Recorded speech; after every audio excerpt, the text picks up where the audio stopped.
Waed's room may be tiny, but it's safe, and for her that's the most important thing. The Syrian woman has been living here in Bremen for a few weeks now, waiting for her application for asylum to be processed. In the meantime, she's been busy trying to learn German. It is one of the most difficult languages, so this is what I heard, but I'm trying. They told me since I know English very good, it will be easier for me than the others to learn Deutsch. Waed left because she feared for the life of her 4-year-old daughter. Now she's going to a German kindergarten. Waed lost her husband in the Civil War. He was shot dead a year ago. Since my husband was killed in Damascus, I start have really panic regarding my daughter. I don't want to lose her, and I don't want to, maybe I will die and she will stay alone. Bad feelings start to come to my mind, so I said, okay, since I got a visa, this is a good sign for me that I have to leave. Waed was one of the lucky ones. She got a visa. Others here fled under very perilous circumstances and are glad to have survived the war and the journey. This plane has brought more refugees to Germany, the first contingent of 5,000 Syrians that the German government has agreed to take.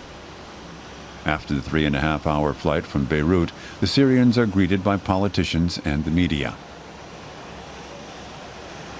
Some have relatives in Germany and are planning to join them. They're relieved to have escaped the Civil War. It's an indescribable feeling being surrounded by the media and being able to express myself freely. The children appear to be holding up well, despite what they've experienced and the abrupt change of scene. Just over half the new arrivals are young people. The refugees that Germany has accepted are regarded as particularly vulnerable. All the best in Germany. Welcome. Germany's acceptance of 5,000 refugees was intended to be a generous gesture. But in the face of the large number of refugees, it seems negligible, a cause for debate. While it is important and a good thing that Germany is taking in 5,000 refugees, it is important to take in more if we really want to provide effective help, and we can do that. I presume it will also happen. Germany's interior minister believes far more refugees will land up in Germany anyway via other channels. He wants other European countries to accept their share. I will be pushing for a European refugee conference to be held as soon as possible, because I think it's necessary for us to see the Syrian refugee problem as a European problem and regard it as a task for the EU. The Green Party says that the German government shouldn't try to pass on responsibility to the EU. They want to offer asylum to 50,000 Syrians, but that requires careful planning.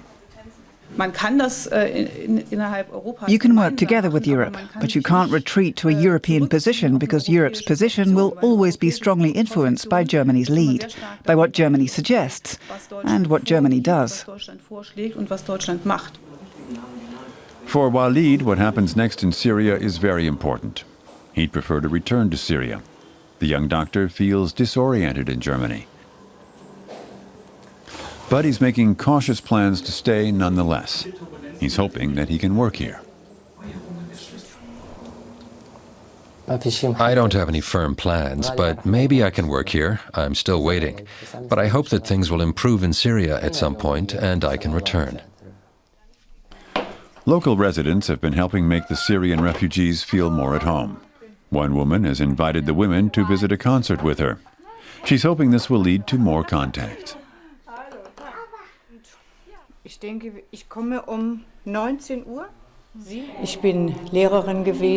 was a teacher, and I know quite a few refugee families. And I know how difficult it is to find one's bearing here.